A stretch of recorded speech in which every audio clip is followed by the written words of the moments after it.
Boa noite, pessoal. Me chamo Henrique, eu sou paciente e tenho uma inclinação ao delírio de grandeza, mas isso é um traço infantil, então vamos esquecer isso. Eu estou falando, iniciando dessa forma, porque eu vou tomar a palavra de outras pessoas no grupo que não puderam participar, então talvez eu fale mais que todo mundo, né? Vamos começar agora com a apresentação da Juliana Paixão. Olá, boa noite. Vocês estão me ouvindo bem?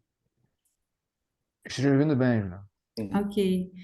Meu nome é Juliana, como o Henrique falou, eu sou familiar, sou irmã da Isabela Paixão. Isabela participa de alguns grupos de convivência, de estudo, Entre Laços, 15 de Nós, Construindo Horizontes, e foi ela quem me convidou para participar desse grupo de estudos do Recovery, né? Sobre o capítulo 5 da dissertação de mestrado do Dr. Leonardo. Um adendo que vocês podem encontrar no site do Dr. Leonardo Palmeira, dissertação de mestrado, vocês podem lá consultar lá no site dele. Perfeito. Então, como familiar, né, assim, a esquizofrenia chegou para nossa família há 21 anos atrás, esquizofrenia paranoide, pela Isabela, minha irmã, né, como eu coloquei, e a oportunidade, né, uma das grandes motivações, né, eu como familiar, de participar desse grupo de estudos, hoje, com certeza, combater, entre outras vantagens que eu vejo, combater certas barreiras visíveis e invisíveis desse contexto de recovery, e não somente de recuperação, né? Numa das primeiras reuniões do grupo, a gente fez um paralelo ali entre recovery e recuperação, e o quanto que a gente tenta abordar o recovery por uma perspectiva de movimento social, né, de busca por uma identidade, e até mesmo de luta por políticas públicas. Então, vou apresentar uma introdução rápida. Por favor, Henrique, se puder passar o próximo slide, obrigada. É, a gente começou, né, os nossos estudos com um resumo hipotético das práticas dos serviços propostos por Anthony De Mancini, 2008. Então, a tabela que está aí na tela, ela propõe é, três categorias, né, das práticas dos serviços entre controlador, paternalístico ou tradicional, e o orientado ao recovery. Pode passar, por favor. Dentre as muitas definições que a gente encontrou pesquisando sobre o tema recovery, a citação mais usual identificada no mundo foi essa aqui, de Bill Anthony, de 1993. Recovery é um processo profundamente pessoal e único de mudança de atitudes, valores, sentimentos, objetivos, habilidades e ou papéis. A recuperação é vista como uma forma de viver uma vida satisfatória, esperançosa e contribuidora, e envolve o desenvolvimento de um novo significado e propósito na vida de uma pessoa, à medida que essa pessoa vai além dos efeitos catastróficos da doença mental. Pode passar, por favor, Henrique. E aí a gente vai trazer aqui rapidamente alguns marcos, não dá para trazer tudo nessa introdução, a gente vai trazer alguns marcos que, para a gente, para o grupo, né, foram, não sei se o Henrique já citou isso, foram 6 encontros até o momento, e até esse ponto, a gente vai trazer algumas datas aqui na linha do tempo que foram bem marcantes para a evolução do nosso conceito aqui de recovery que a gente está buscando entender. Então, em 1935, a gente tem um marco que é o AA, né, a criação dos Alcoólatras Anônimos por Bob Smith Wilson. A formação dos pares, né? Então, por exemplo, modelo de recuperação sistematizado e fundamentado na assistência mútua e em grupo. O AA inspiraram outros grupos de ajuda mútua e popularizaram o emprego de pares em serviços de saúde mental. Pode passar, Henrique. 1950, a gente tem Amigos dos Doentes Mentais. 1979, a Aliança Nacional pela Doença Mental. Pode passar, Henrique. Em 1972, a gente tem o jornal Madness Network News, né, que publicou análises que discutiam a opressão promovida pelo sistema de saúde mental. E, em 1980, a Conferência Anual sobre os Direitos Humanos e a Opressão Psiquiátrica. Próximo, por favor. Em 1976, um grande marco também muito importante foi a Rede contra o Ataque Psiquiátrico, a NAPA. Agora passo a palavra para a Patrícia. Agora a Patrícia, né, Henrique, vai dar continuidade. Boa noite, gente. Vocês estão me ouvindo? Sim, Meu nome é Boa noite, Patrícia, esteja Patrícia, ouvindo. eu tenho 48 anos, eu fui diagnosticada com esquizofrenia paranoide quando eu tinha 38 anos. Dadas as condições em que eu fiz esse resumo ontem, gente, vocês me desculpem, ele poderia ter ficado melhor, mas vamos lá, tá? A etapa final do recovery talvez seja a remoção das barreiras que impedem os indivíduos de usufruir seus plenos direitos de cidadania em sua comunidade.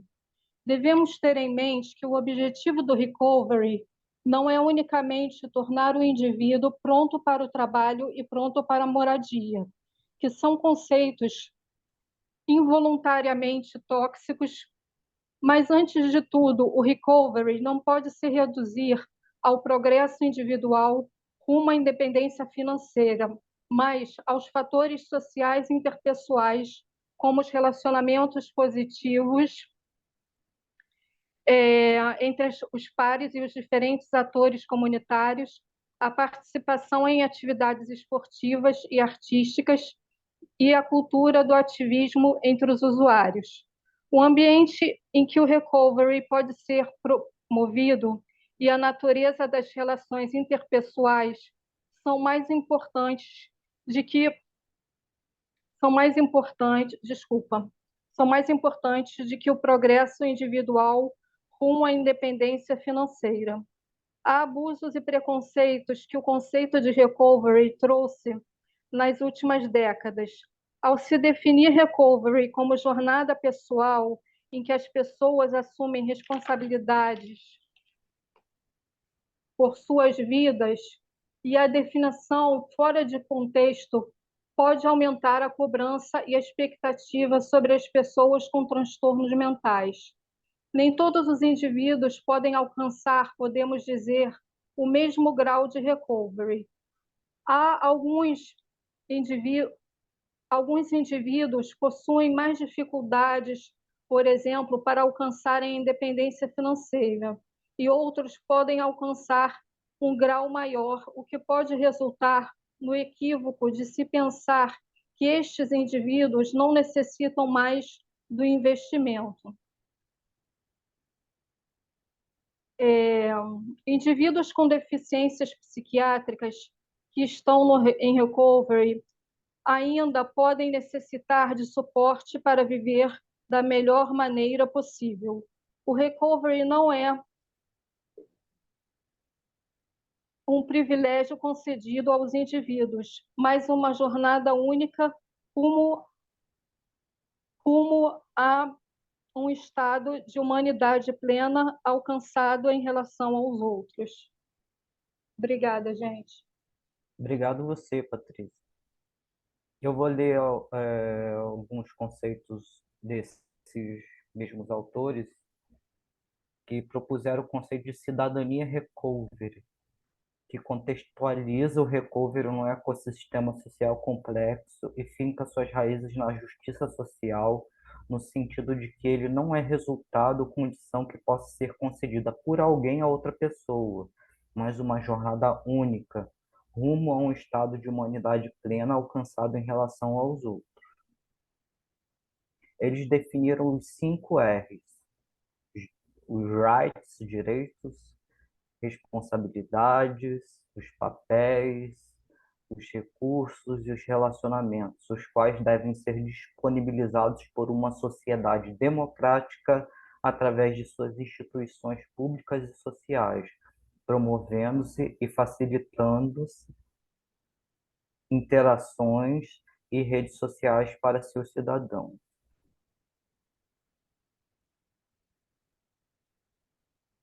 agora, Rodrigo Garcês.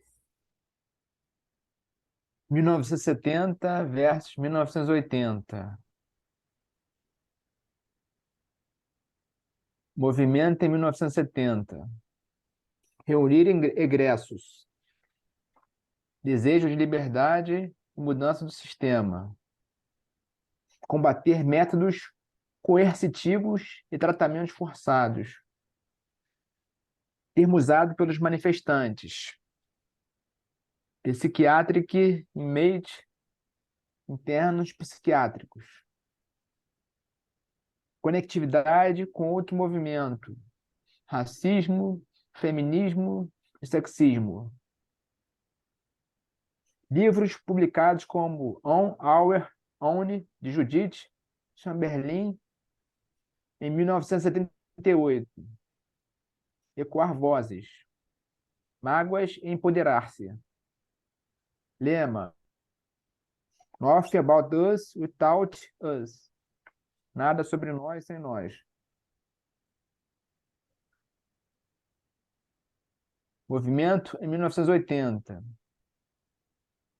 Criação de centros de atendimento. Drop-in centers. Programa de suporte de pares como On Our Own. Em Maryland. 1983. Berkeley Drop-in Center. Na Califórnia. 1985. Cube Rogers Drop-in Center, em Massachusetts. 1985. Oakland Independence Support Center, na Califórnia. 1986. Programa de Suporte Comunitário. Instituto Nacional de Saúde Mental do IZEUA. NMH. Em 1988, já existiam 13 projetos financiados. Princípios do movimento. 1. Autodeterminação e liberdade de escolha. 2. Proteção de direitos. 3.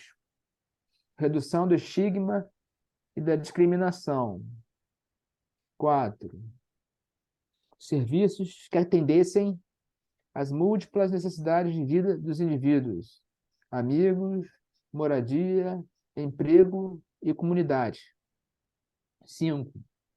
Programas de suporte de pares e autoajuda. 6.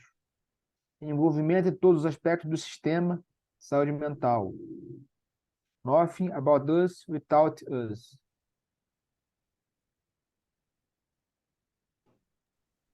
Obrigado, Rodrigo. Nada, Henrique. A Patrícia Degan, ela é uma grande ativista, mas muitos outros protagonistas do recovery se tornaram evidentes, como Paul Lieberman, não, como Sally Zingerman, Daniel Fisher, Mary Ellen Copeland, Sherry Mead, Priscilla Ridgway, Leroy Spaniel, Ray Unziker e Elizabeth Textone. Elizabeth Textone foi uma das primeiras a fazer relato em primeira pessoa em 1842. A Patrícia, ela descreve detalhadamente como se sentiu ao ser diagnosticada aos 17 anos. E ela desenha uma espécie de margarida com pétalas e os seus valores todos desconectados, e depois, quando ela se reencontra através do recovery, ela reúne essas pétalas, esses valores, essas crenças, trabalho, etc., e deixa uma pétala vazia para a questão da vulnerabilidade e a esperança de lidar com algo que não esteja premeditado, etc. A Ruth Ralph, Ruth Maria Olson Ralph, cientista e pesquisadora no campo da saúde mental, falecida em 2020, aos 89 anos, foi internada e tratada com eletrochoques em sua juventude, tornando-se também uma ativista e pesquisadora do movimento Recovery. Ela criou esse esquema, né, em que ela coloca a esperança versus desespero, sentimento ativo do self, sentimento passivo do self, inabilidade de responder ao assumir o controle e inabilidade de responder ao assumir o controle, descoberta, alienação, conectividade e desconectividade. E ela também publicou um livro através da Associação Americana de Psicologia, Recovery na Doença Mental, ampliando nossa compreensão de bem-estar. Ellen Glover, principal liderança do movimento do Recovery na Austrália, também teve experiência pessoal com transtorno mental, tornando-se profissional do campo de saúde mental e uma das principais vozes do Recovery. Aqui é o Richard Weingarten, que ele criou a comunidade de fala, experiência de recuperação em primeira pessoa. Então, isso amplificou ainda mais a possibilidade de, lá nos Estados Unidos, as pessoas começarem a falar de si e criarem suas jornadas únicas. Os estudos sobre recovery, né? Dentre os especialistas, né, que nós podemos destacar Paul Lieberman, Jacobson e Greenley, Mike Slade, Larry Davidson, Bill Anthony, Marianne Farks, Patrick W. Corrigan, Joy Llewellyn, Beardsley, me desculpem a pronúncia, que eu não sei, Lívia Ciccarone e Michael Howe. E dentre os estudos do recovery, tem as instituições, como a Sancha, né, que elencou 10 princípios fundamentais para o alcance do recovery: a esperança, o relacional, a direção pela pessoa, cultura e diversidade, muitos caminhos, abordar os traumas, o holísticos, força, responsabilidade, suporte de pares e respeito. Outro estudo, a equipe de pesquisa de resultados de pacientes com esquizofrenia, eles conduziram uma análise de componentes principais e análises fatoriais confirmatórias para identificar os elementos cruciais do recovery a partir de perspectivas dos próprios pacientes. E encontraram 4 fatores-chave: conhecimento, empoderamento, esperança e otimismo e satisfação com a vida. Mary Lemme, em uma revisão sistemática de 97 estudos realizados, que abrangeu estudos qualitativos, revisões de narrativas, livros, consensos e estudos quantitativos de 13 países, propôs uma estrutura conceitual para o processo de recovery conhecida como SHIME. O SHIME quer dizer o C, conectividade, o H, esperança, o I, identidade, o M, significado de vida e o E, empoderamento. Stefan Hennick Eggleston fez uma revisão em 2019 e apresentou um enquadramento conceitual das narrativas de recovery que engloba os 5 elementos do SHIME e é composto de 6 temas obtidos por meio da análise temática dos estudos e 3 mediadores que fornecem mais detalhes sobre as formas de manifestação desses temas. Aqui é a parte da Carla, que ela não pôde participar, que é o que significa o recovery para os serviços.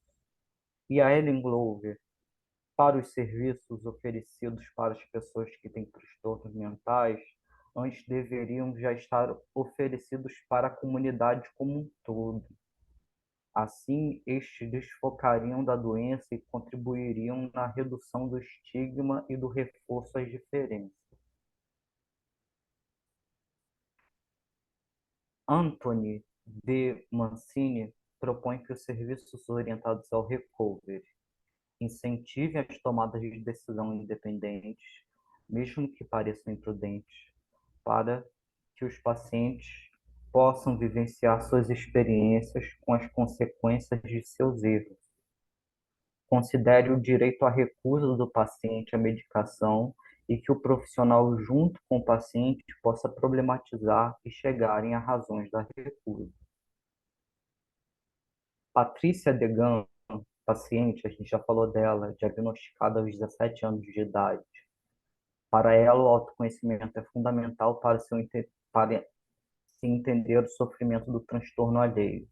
Ou seja, é importante para os profissionais envolvidos no processo de tratamento ou recuperação de pacientes reconheçam suas próprias vulnerabilidades e fragilidades para escutar as necessidades do outro, o que faz do grupo de pares poderosas ferramentas de acolhimento e compreensão do outro, por ser ele um instrumento natural de escuta ativa. Dentro desse contexto, a Carla faz a sugestão de um filme italiano baseado na história real do escritor do livro. O filme se passa no hospital psiquiátrico e, ao longo da história, vemos como a abordagem terapêutica muda à medida que os profissionais do hospital conseguem expiar seus próprios traumas e fragilidades. O filme está na Netflix. Título: Tudo Pede Salvação. Patrícia Degan também considera que deve haver diversidade de opções de serviços para que cada um encontre aquele com o qual melhor se identifica, como programas de apoio ao emprego, empregos de transição, clubes sociais, programas de apoio ao estigma, etc. Esse aqui é um exemplo, né, de como já chegamos, já avançamos lá nos Estados Unidos sobre estudo sobre recovery. E aqui é o site da Universidade de Boston, que tem um programa de educação para recovery.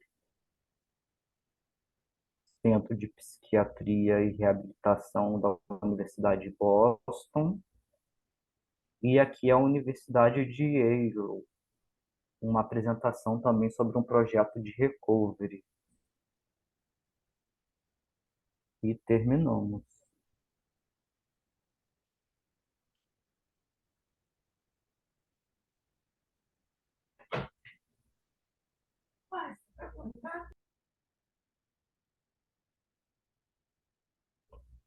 Vazou um áudio aí da minha mãe. Tudo bem.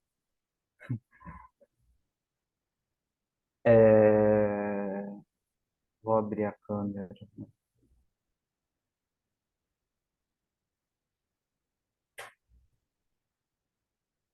Alguém quer começar?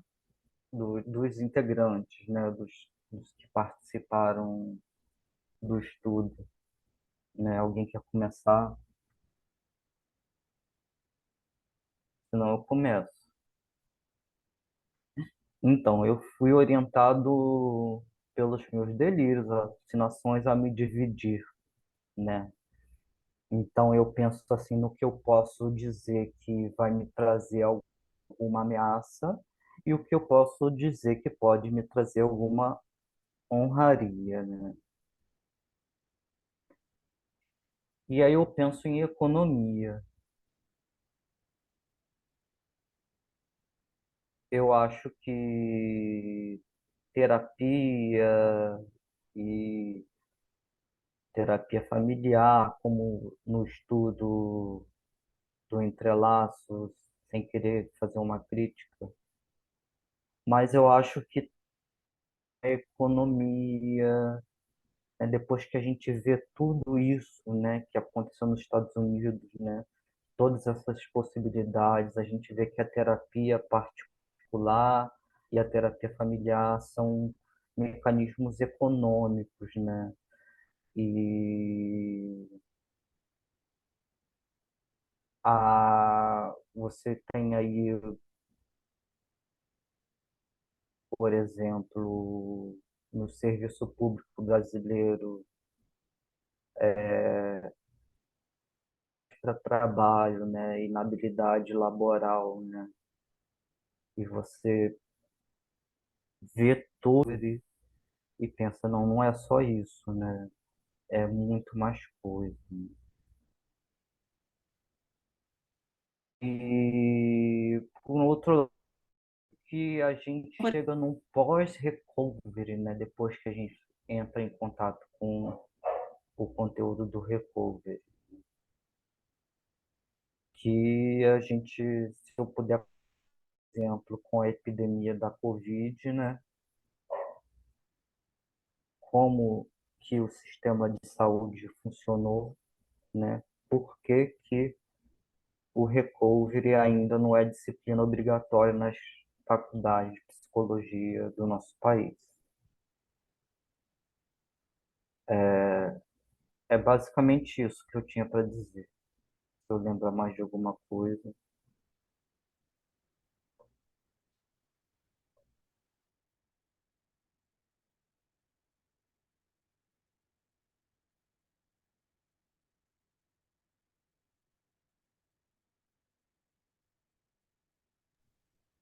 Rodrigo, o Rodrigo, o Rodrigo é, foi quem primeiro falou sobre recovery no Construindo Quando eu falei Horizonte. isso no Construir Horizonte, você já estava no Construir Horizonte? Já Ah, estava.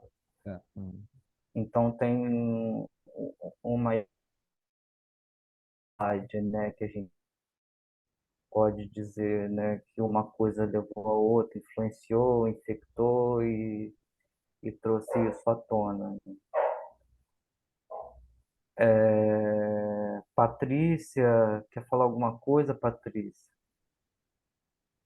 Não, hoje não, Henrique. Olha só, eu essa noite eu não consegui dormir. Eu fui no médico de tarde, cheguei aqui, já era 5h30. Eu estou muito cansada, não estou nem conseguindo raciocinar direito. Tá Eu ok. prefiro não falar nada, tá? Ju- Henrique, até só para a Bela, minha irmã, a proposta dessa reunião aqui proposta que é muito desafiadora para todos nós. Gera muita ansiedade essa exposição. Posso falar por mim, fiquei muito ansiosa de conseguir conciliar minha rotina com essa oportunidade de falar o que foram essas 6 reuniões, a gente se reunir para fazer os slides. E a Isabela não se sentiu, ficou ansiosa, teve uma noite difícil. E estar aqui hoje acabou sendo, não sendo possível. Então, ela dá essa satisfação de por que que ela não veio e até fica aí também para a gente pensar para o futuro, né? Como que a gente consegue minimizar esse desafio? Não sei se é possível, mas é sempre um desafio esses eventos, né? Esse colocar aqui. Uma coisa que eu converso sempre com o Henrique, que é um amigo, né? Já somos mais do que colegas de grupo, já viramos grandes amigos, né? Eu falo que o Henrique é minha família também, minha casa é dele. Então, a gente não tinha prática, né? Eu falei para vocês no início que são 21 anos que a nossa família recebeu esse diagnóstico pela Isabela. E a gente não falava, é, a gente tem 2 momentos, né? Há 5 anos para cá, a gente conheceu os grupos, né? O 15 de Novembro, Horizontes, e a gente não falava, tinha uma orientação médica, né? De não falar para terceiros sobre o diagnóstico, por receio do estigma, por receio das violências que a gente passa, né? Das barreiras invisíveis, né?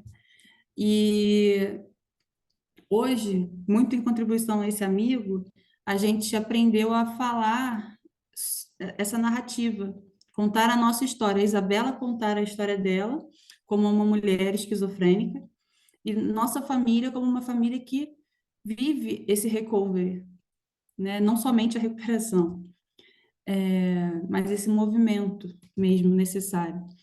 E é muito novo para a gente. Tanto que quando a gente tem uma janela como essa aqui, ou como foi lá no IPUB outro dia, para fazer os relatos e vivências, a gente tem um mega evento. Muito difícil participar como família, não somente para eles, né? Muda tudo, muda toda a nossa rotina. Então, não somente para o paciente. Então, coisa para minimizar os efeitos desses desafios.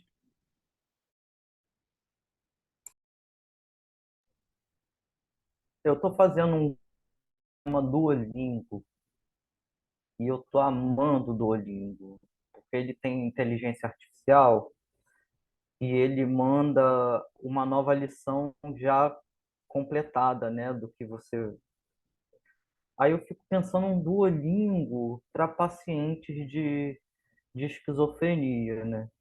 E eu penso que essa live seria parte, sim, de um programa para reabilitação, para recovery, né? Deixa eu pensar, tinha uma coisa que eu não tinha pensado até hoje, que é essa jornada única, e teve outra coisa também do conceito, que era meio que modificar, né, o protagonismo, né, sair daquela ideia, né. É claro que a gente tem muitos exemplos e a gente focou em exemplos de pessoas que se especialistas em saúde mental, mas muitos outros não se tornaram especialistas em saúde mental, né? Pode se tornar outra coisa, né? Mas a questão do contexto, né, histórico, né, da, do recovery nos Estados Unidos, se a gente comparar aqui com o Brasil, né, que foi impulsionado pelos prestadores de serviços, né, pelos enfermeiros, pelos médicos, né, nas conferências, nos encontros, né, e lá já partiu já de um movimento dos pacientes, né.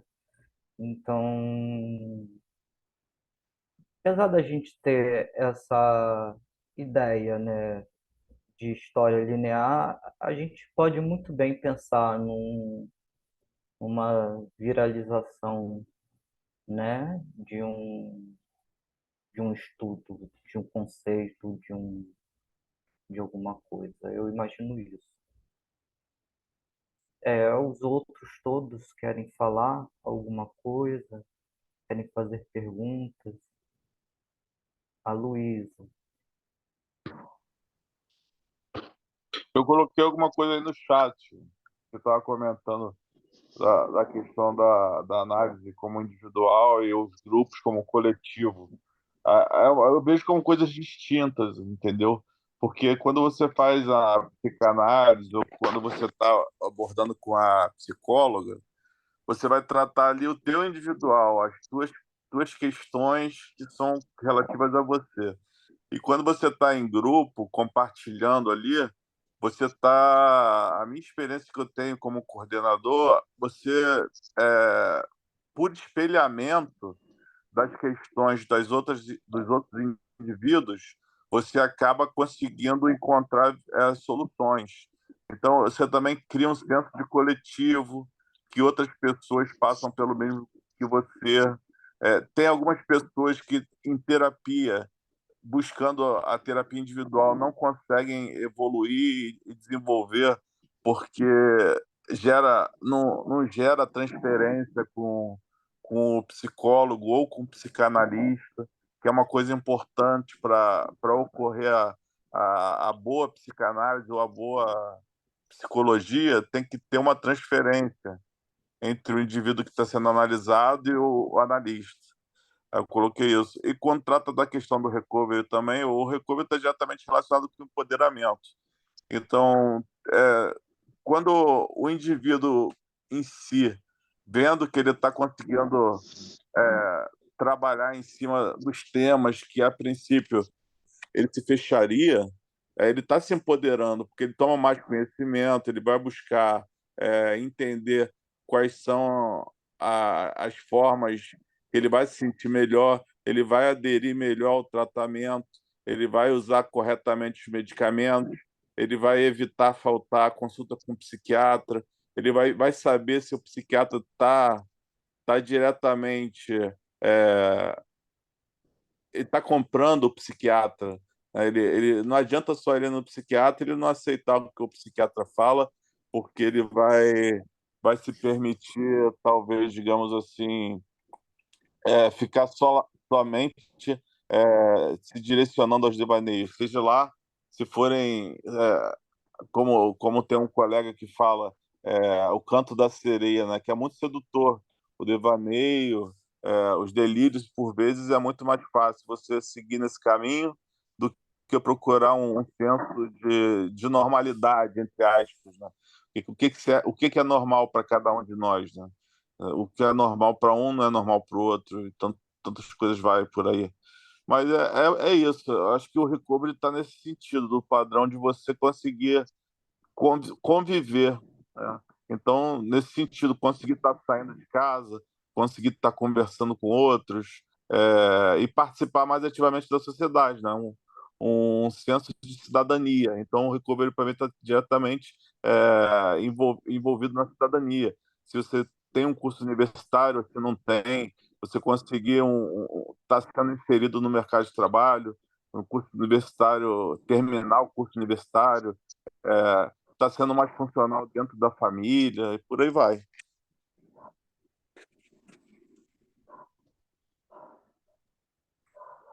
Henrique, se eu puder, não sei se tem mais alguém para falar, eu queria fazer alguns comentários. Se tiver mais alguém para falar, eu aguardo também. Luísa quer falar. Pode falar, É Luísa. rápido, é rapidinho. Eu queria saber, gente, eu achei maravilhoso aí essa apresentação maravilhosa.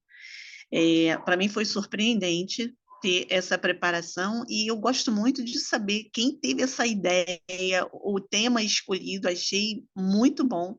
E aí eu fiquei curiosa aqui de saber o motivo, né? Porque eu achei assim fantástico e acho que vocês podem fazer outros temas daqui para frente. Gostei muito. E aí, como é que surgiu essa ideia, Henrique, de fazer essa apresentação?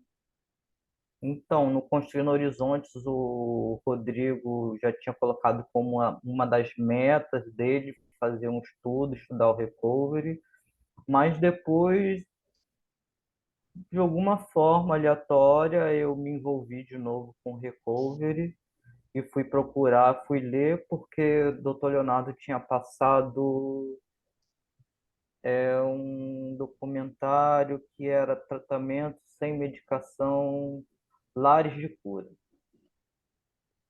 E aí, do lares de cura, eu acho que eu fui para o recovery, fui estudar e ele tinha me indicado o capítulo da monografia dele sobre recovery.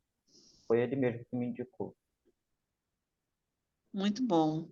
Achei super necessário. Parabéns aí a todos, hein, que prepararam. Inclusive, estão todos convidados Legal. aí para entrar lá no TEM, para a gente fazer um sketch nessa temática aí do recovery. Boa. Passo.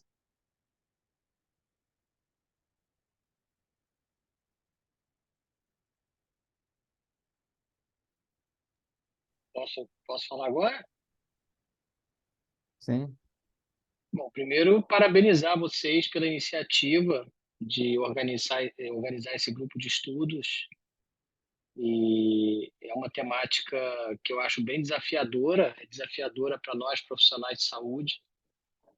E eu acho que vocês deram muito bem conta do recado. Vocês trouxeram, a meu ver, os principais pontos que definem o recovery. Vocês foram muito precisos né, quando vocês definiram que o recovery é um movimento social, e de fato o recovery surge como um movimento social nos Estados Unidos, né, lá nesses movimentos que vocês citaram, de pacientes, né, de usuários e familiares que começam a questionar os serviços tradicionais psiquiátricos, os tratamentos coercitivos, né, o eletrochoque, na época ainda se fazia como insulínico, né, lobotomia. Então, isso, enfim, foi um movimento de proporção nacional.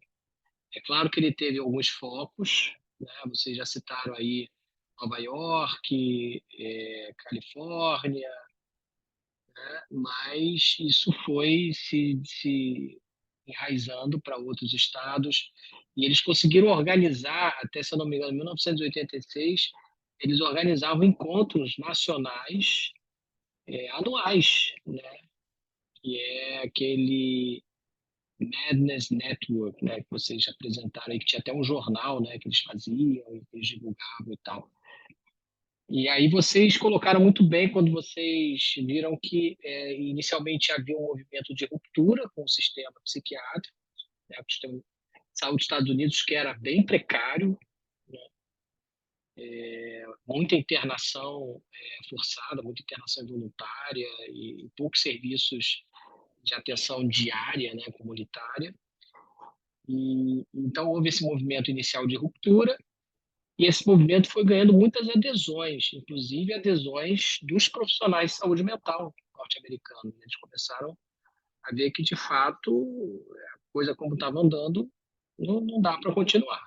Né? Tanto que eles conseguiram a aprovação de leis, né? Esses drop-in centers que vocês colocam, que são casas, né, de apoio e de tratamento comunitário, né, onde eles recebem as pessoas e fazem lá o primeiro trabalho de grupos de mútua ajuda, né?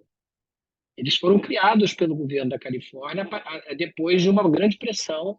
Eles chegaram a ocupar o gabinete, agora não lembro se foi do governador ou se foi do secretário de saúde, reivindicando, né? Então eles conseguiram criar alguns drop-in centers, isso foi se espalhando e aí começou essa cultura, né, dos grupos de ajuda mútua, dos grupos de pares.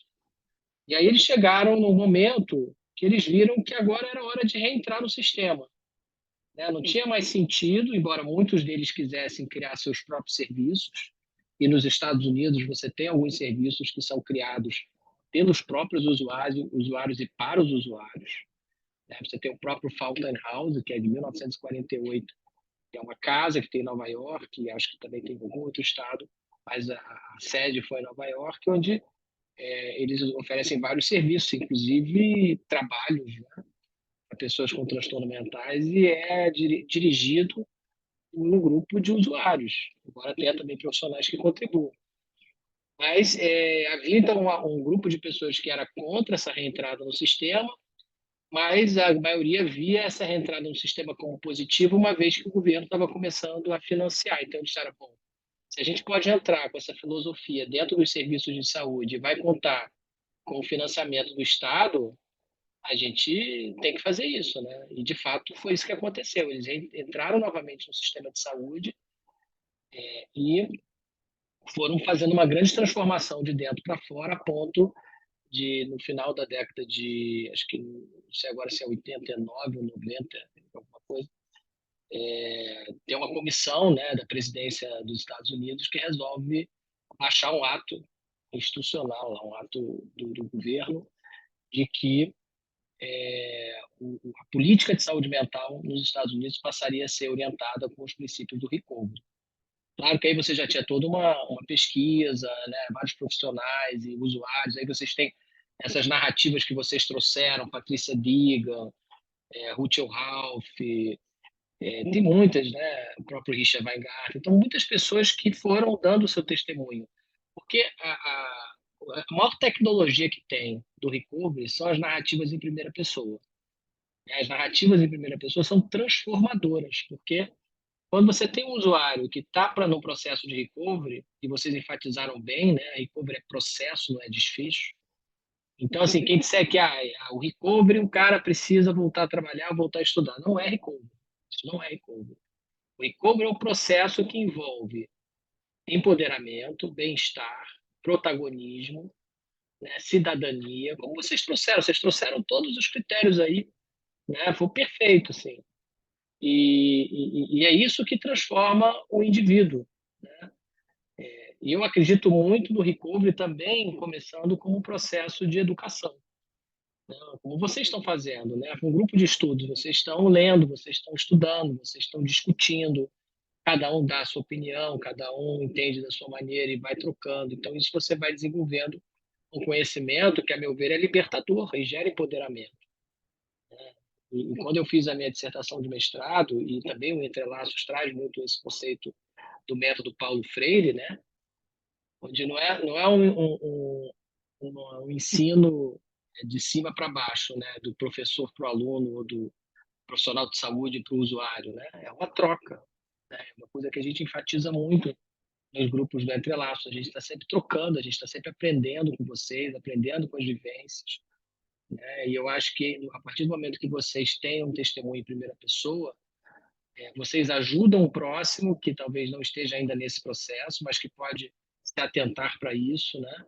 E vocês se ajudam também, porque vocês se escutam e no processo de se escutar, vocês também estão construindo, né, novas reflexões, novos conceitos, né? E também em ajudar outra pessoa, você também está se ajudando, né? Então, isso é fundamental. Assim, eu acho que essa é a maior tecnologia que o Rico pode trazer. E a gente precisa realmente encorajar as pessoas a falarem de suas questões de saúde mental. E também os grupos de pares. Os grupos de pares também são uma grande ferramenta que se tem para fazer com que o recovery se alastre, né? Aí vocês trouxeram uma coisa interessante, que eu não sei se vocês já fizeram alguma reflexão, mas eu acredito que sim, porque algum de vocês falou na questão dos profissionais de saúde, que no Brasil você tem uma liderança muito grande dos profissionais de saúde, enquanto que nos Estados Unidos você teve um protagonismo maior dos usuários, né? E talvez por isso esse processo tenha sido alavancado por lá e também em outros países anglo-saxões, né? Aconteceu também na Inglaterra, Austrália, né? Países de língua inglesa, isso foi ocorrendo com mais facilidade. Mas não podemos ser pessimistas em relação ao Brasil, né? Porque o Brasil, com todas as dificuldades que a gente tem, por todas as questões que nós sabemos que são complexas, né? Questões institucionais, sociais, desigualdade, problemas de acesso a dispositivos de saúde, enfim, né? Questões também da democracia, né? A gente sabe que o SUS foi uma conquista do processo de redemocratização do país, né? Que saiu da ditadura cívico-militar e conseguiu com isso avançar nas políticas públicas, né? Então a gente pode considerar que o início do recovery no Brasil, embora não tivesse esse nome, tenha sido através do SUS e através da reforma psiquiátrica brasileira, porque se você for examinar na literatura e na minha dissertação de mestrado a gente até faz uma pequena revisão do recovery no Brasil, se começa a discutir empoderamento. Não se fala em recovery no Brasil, mas se fala em empoderamento. E se fala também num conceito que é muito importante da reforma psiquiátrica, que é a contratualidade. O que é a contratualidade? É a capacidade que o indivíduo tem, que o usuário tem, de se relacionar com a sua comunidade, né? Então, diz respeito a questões de moradia, a questões de emprego, a questões de participação social, coletiva, né? Então, essa contratualidade é muito importante. O indivíduo, quando começa a ter mais voz, né, e consegue fazer mais conexões, contratos com essa comunidade em que ele vive, ele começa a se sentir mais empoderado. E esse processo de empoderamento vai trazendo mais saúde, né, mais capacidade também de compreensão de si próprio nesse processo todo, e aí vem também, né, o recovery. Né? Tanto que se fala em recovery no Brasil a partir de 2010, né? Eu até cito algumas iniciativas, né, dentre as quais o nosso programa Entre Laços, que começou em 2009, 2010, lá no IPUB. Então, é um processo que está em construção no Brasil. A gente sabe que não adianta a gente pegar o modelo norte-americano e trazer para o Brasil e que está pronto. Não é verdade. A gente tem que criar o nosso modelo, né? Nós temos as nossas particularidades, né? Então, você pode ter diferenças, inclusive regionais, porque o Brasil é um país continental com muitas diferenças culturais, né? Então, a gente tem que entender como que cada região do país vai desenvolver esse processo. Mas é um processo que já está em curso e nós temos várias iniciativas no Brasil que seguem os princípios do recovery, né? Como você tem o programa Entre Laços, como você tem a gestão autônoma da medicação, a comunidade de fala, o projeto Transversões, o pessoal de São Paulo da Abre. Então, assim, você tem várias pessoas que estão, né, trabalhando com esse referencial, né? O que eu penso assim para o futuro? E aí eu acho que essa iniciativa de vocês veio bem a calhar, né? Eu acho que a gente precisa trocar mais, né? Principalmente vocês, entre vocês, aprofundar esses estudos. Eu venho amadurecendo a ideia da gente fazer uma escola de formação de pares lá no Instituto de Psiquiatria.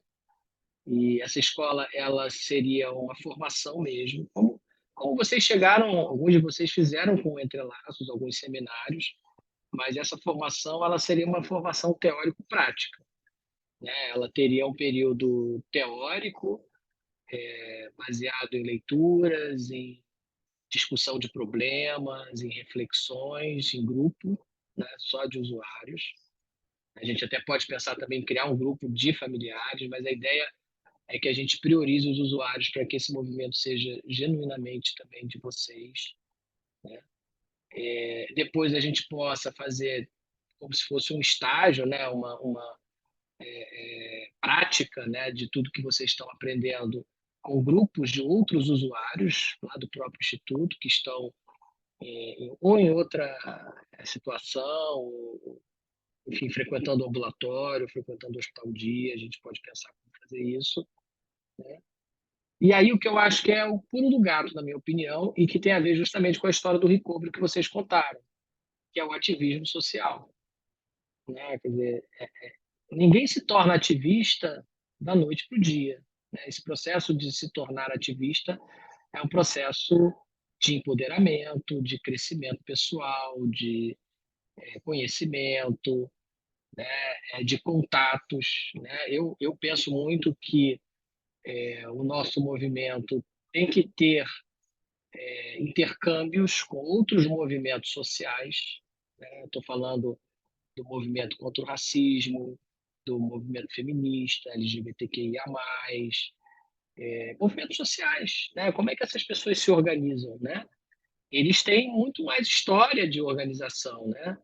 E eu acho que a gente está no mesmo barco, quando a gente está falando de pessoas que não têm a mesma oportunidade na sociedade que outras pessoas têm, né? Vocês não têm a mesma oportunidade de trabalho, vocês não têm a mesma oportunidade de acesso a dispositivos culturais, enfim, a lazer, a tudo, né? Quer dizer, então, assim, a gente precisa conquistar isso, né? Isso não é uma coisa que vai ser dada de graça, né? Assim, a gente sabe das dificuldades do Estado, né? A gente sabe do preconceito que existe, né? E eu acho que só um movimento ativista é capaz de transformar isso. Quer ver uma coisa que eu acho interessante? Vocês veem lá nos Estados Unidos, depois desses anos todos do movimento do recovery, que é um movimento paradigmático, porque ele muda as políticas de saúde mental, o entendimento, inclusive da própria ciência, né? A ciência passa a olhar para a recuperação de saúde mental com outros olhos, olhos muito mais, né, do bem-estar e do que é importante para o usuário, né? Começou a se desenvolver muitas agências de pares nos Estados Unidos. Não são, e são agências que recebem investimento ou do governo ou do Medicaid, que são uma espécie de seguro de saúde, né? E como é que funcionam essas agências de pares? Elas funcionam com grupos de pares, né? E grupos também de psicoeducação. A própria National Alliance for Mental Illness, a NAMI, que vocês citaram, é uma organização não governamental que está presente em todos os estados americanos e que faz esse trabalho de psicoeducação para familiares e usuários. Tá? Mas eu não estou nem me referindo à NAMI exclusivamente, eu estou me referindo a agências mesmo. Vocês podem procurar na internet, vocês vão ver que todos os estados têm peer-to-peer agency e algumas têm condições de formar pares especialistas, então elas formam esses pares. E esses pares eles podem trabalhar em equipes de saúde mental, eles podem trabalhar nessas agências fazendo grupos de pares ou educando outros usuários, né? Então, assim, eu acho, né, na Inglaterra você tem os Recovery College, né, que é uma experiência mais inglesa, mas que são colégios, são escolas de formação também, né, que são conduzidas pelos próprios usuários. Eventualmente você tem a participação de familiares e profissionais de saúde, mas o foco é sempre o usuário. E para discutir temas como esse que a gente está discutindo hoje, né? Então, isso para vocês terem uma ideia da importância que eu acho que a iniciativa de vocês teve e tem. E eu entendo quando a Juliana fala da questão que mobiliza muita ansiedade, mas, assim, mobiliza ansiedade porque também é uma coisa que a gente vai ter que ir aprendendo, se acostumando. É um processo esse. Talvez uma formação de 1 ano, entendeu? Com muitos grupos, com muita discussão, com muita reflexão, né? Encontrando o nosso nicho, né? Exatamente quais os assuntos que têm mais a ver conosco, né? Enquanto brasileiros, cariocas, né? Então, assim, eu acho que é isso que a gente tem que começar a desenvolver, pelo menos amadurecer isso para que seja possível essa transformação, porque a gente pode, por exemplo, no final desse processo, formar um grupo, né, e começar a pleitear políticas públicas de saúde. Nós temos as conferências, inclusive agora vai ter uma conferência de saúde mental, né? Aqui eu acho que é um mês, né, Luiz? Acho que maio. E eu acho que uma das pautas, até vocês acho que colocaram, é a gente poder pleitear, por exemplo, que se tenha um cargo, né, público, né, que contemple usuários de saúde mental, que sejam fossem agentes de saúde, né, com experiência em primeira pessoa de sofrimento psíquico, para que essa pessoa possa trabalhar nas equipes e possa ser remunerado por isso e possa fazer parte das equipes. É óbvio que isso com uma formação, com uma supervisão, entendeu? Mas recebendo por isso como um trabalho, qualquer outro profissional de saúde mental. Então, assim, isso já existe, não é uma invenção, né? Isso é feito, inclusive, no Rio de Janeiro, o grupo do Eduardo Mourão Vasconcelos tem alguns facilitadores que recebem uma bolsa, né? Mas a gente pode pensar em expandir isso, né? Com política mesmo, de Estado, né? E começar a fazer os nossos drop-in centers, né? Os nossos locais de formação, de multiplicação de pares em condições de poder levar o recovery para outros lugares. Porque também o recovery, e vocês viram lá, até a Ellen Glover fala muito isso, né? O recovery não pode ser ensinado, né? Você não pode prescrever recovery, você não pode impor o recovery a alguém, né? Mas você pode criar condições para que essa pessoa desenvolva o seu recovery. E o potencial que você tem de impedir que essa pessoa desenvolva é muito grande se você não compreender a filosofia, os princípios e não atuar profissionalmente de acordo com o princípio do recovery. Então, a gente pode inibir o recovery de alguém, mas a gente não tem como prescrever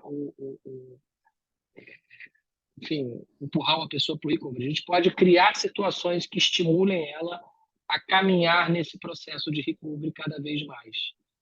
nesse processo de reflexão, de autoconhecimento, de busca de bem-estar, né, de participação social, de empoderamento, de tudo isso que vocês falaram.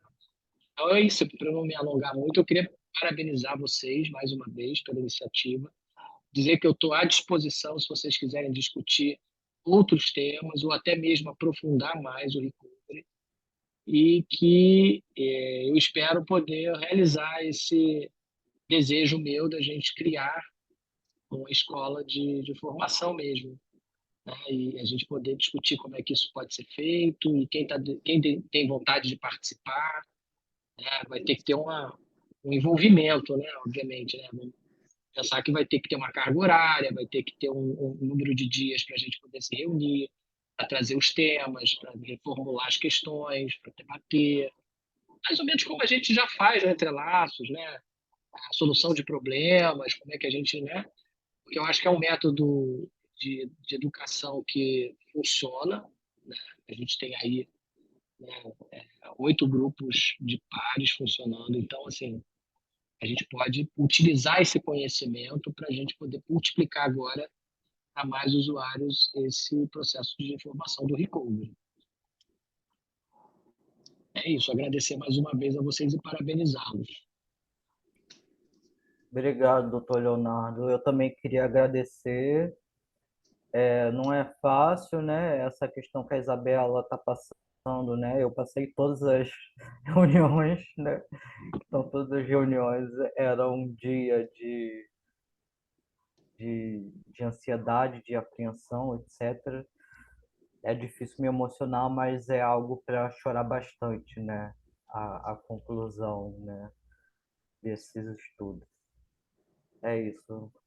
Obrigado a todos, Juliana, Patrícia, a Rodrigo, a Carla, que não pôde estar Obrigada a aqui. vocês também, Henrique. Uma boa noite para todo mundo. Nada, Henrique. Obrigado a vocês. Uma boa noite para todo mundo também. Boa noite. Parabéns, Boa gente. noite. Boa noite. Foi Obrigado. lindo. Obrigado. Obrigada, Boa noite Luiz. para vocês também. Boa Tchau, noite tchau. a todos aí, Valeu, abraço. gente. Boa Boa noite a noite. todos. Boa noite para vocês. Linda apresentação. Obrigado.